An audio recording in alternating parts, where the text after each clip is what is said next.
Novel adalah karya fiksi, tapi cerita di dalamnya bisa jadi adalah potret atau cerminan dari hal-hal yang memang terjadi di dunia nyata.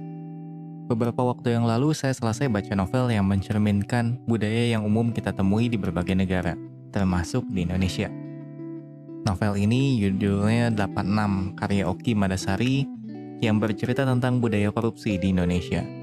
Dalam Kamus Besar Bahasa Indonesia, definisi korupsi adalah penyelewengan atau penyalahgunaan uang negara untuk keuntungan pribadi atau orang lain. Sepertinya definisi korupsi versi Bahasa Indonesia spesifik mengarah pada penyalahgunaan uang untuk keuntungan pribadi. Kata korupsi sebetulnya berasal dari bahasa Latin, corruptio. Maknanya busuk, rusak, menggoyahkan, memutar balik, menyogok, mencuri, maling. Maknanya bisa jadi lebih luas dibandingkan uang. Wujud korupsi yang digambarkan dalam novel 86 ini sepertinya lebih erat dengan definisi dari Kamus Besar Bahasa Indonesia. Lebih disorot bahwa semuanya berkaitan dengan uang. Tapi sebetulnya korupsi dalam novel ini bisa punya makna yang lebih luas, yaitu ketika suatu hal berubah menjadi lebih buruk, rusak, tidak lagi sebagaimana mestinya. Misalnya, bila seorang petugas penegak hukum justru malah melakukan pelanggaran hukum, saat itulah sudah terjadi korupsi pada identitas yang melekat pada diri mereka. Cerita novel ini berlatar di Indonesia, persisnya di Jakarta.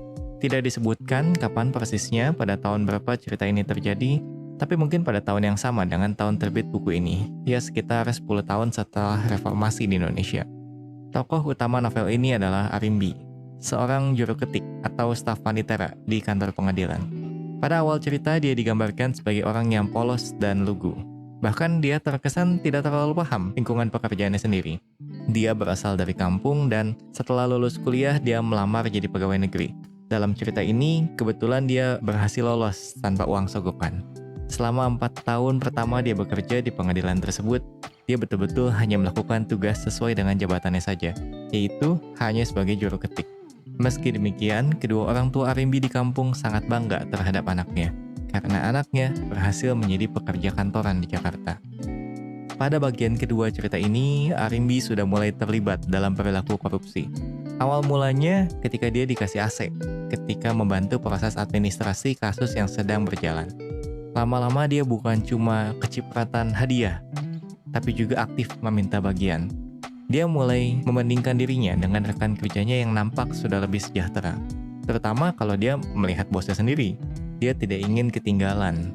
Pada bagian pertengahan cerita ini, istilah 86 yang jadi judul novel ini beberapa kali diucapkan oleh beberapa tokoh, termasuk Arimbi. Dalam penjelasan penulis, mulanya istilah 86 digunakan di institusi lain, yang artinya sudah dibereskan atau tahu sama tahu. Arti lain dari 86 adalah kode untuk bubar jalan.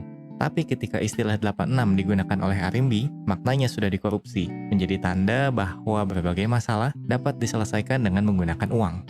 Lama-lama, Arimbi diminta oleh atasannya untuk membantu memberikan uang suap kepada hakim dalam kasus korupsi. Celakanya, dia disergap oleh penegak hukum dan divonis masuk penjara. Namun ketika dia masuk ke dalam penjara, cerita Arimbi bukanlah cerita tentang penyesalan atau perjalanan pertobatan Arimbi.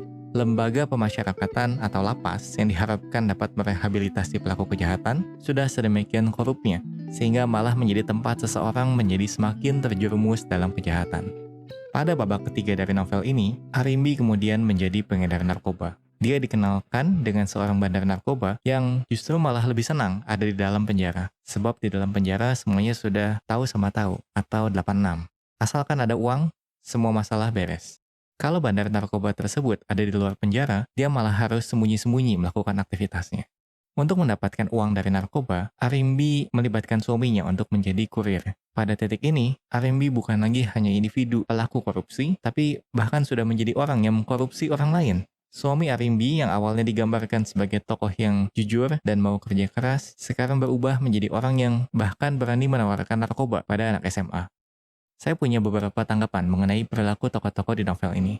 Saat melakukan hal yang kita anggap salah, umumnya kita akan merasakan kebimbangan. Suara hati kecil kita akan berbisik dan berusaha menghentikan kita. Tapi konflik dalam cerita ini sepertinya hanya ada antara Arimbi dengan lingkungan di luar dirinya. Ketika lingkungan malah mendorongnya untuk melanggar hukum, dia akan segera terpengaruh. Tidak ada konflik internal dalam dirinya sendiri, terkecuali yang muncul sesaat di penghujung cerita. Saat itu, Arimbi sudah hamil besar, dan dia baru mulai mempertimbangkan apakah tindakannya menyiapkan masa depan anaknya lewat uang narkoba adalah hal yang salah.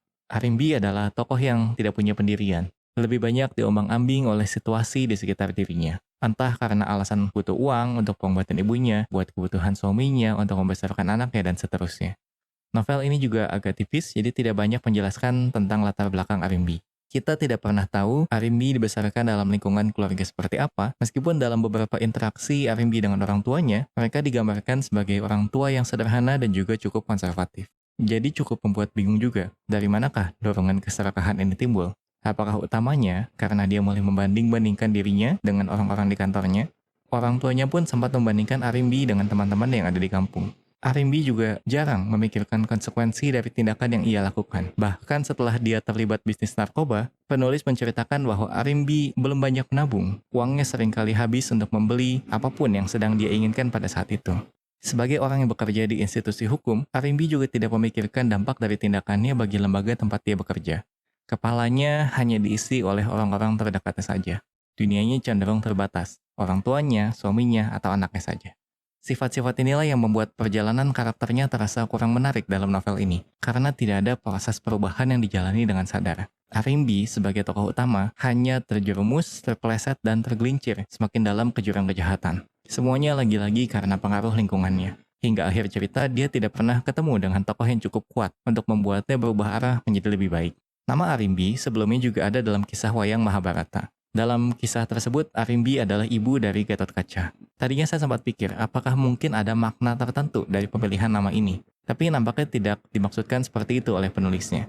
Sebab dalam kisah Mahabharata, ciri khas tokoh bernama Arimbi adalah kesaktiannya untuk berubah wujud dari raksasa menjadi putri yang cantik. Tokoh Arimbi di novel ini justru tidak mengalami perubahan. Bukan perubahan fisik, tapi maksudnya perubahan karakter menjadi lebih positif. Makin lama, Arimbi hanya semakin merasa terbiasa dalam melakukan pelanggaran hukum. Ironisnya lagi, karakter Arimbi dalam Mahabharata adalah tokoh yang dikenal jujur dan setia, yang mana kedua hal ini tidak dimiliki oleh Arimbi dalam novel ini. Karena minimnya perubahan dan perkembangan karakter ini, ending ceritanya buat saya terasa kurang memuaskan. Tapi di sisi lain juga membuat novel ini mungkin cukup realistis, karena dalam kehidupan nyata, orang akan terus melakukan hal-hal yang memberikan keuntungan pribadi bagi dirinya, meskipun hal itu salah dan melanggar aturan. Sudah lebih dari 10 tahun sejak novel ini diterbitkan, tapi jika kita melihat berita kasus korupsi di TV atau di situs berita, nampaknya budaya 86 di Indonesia masih cukup kental.